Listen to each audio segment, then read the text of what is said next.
Хайпта ма, әлде махаббатта шынында да шек жоқ па? Қазақ қызы өз тиктогына қара нәсілді жігітпен сүйіскен видеосын саламын деп басы қып-қызыл дауға қалды. Сәлем, бұл экспресс жаңалықтар. Ақпарат экспресс-ка сайтынан алынған. Тикток трендтерінің біріне түсірілген видео рекке шығып, енді жұрт талқысына түсіп жатыр. Жақсы көресіңдер бұндай бейнелерді. Комменттерде қорқынышты. Біреулері қыздың бұл әрекетін түсінбесе, екіншілері бақыт тілеп, жігіттің жүрегі кең, әрі үлкен шығар деп жазуда. Ал бұған қазақ жігіттері не дер екен? Араластаймыз. Бұдан кейін көрінген бет тұрған жоқсың. Мен сен көрмеймін. Көрмесем көрме. Мен де көрінген тұрған жоқсың. Құжа!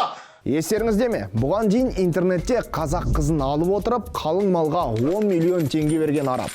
Қара көзімізбен отау құрған кәріс жігіт қатты талқыға түскен еді. Жалпы бұл қазіргі тренд пе, әлде бұл біздің жігіттердің кемшілігі ме?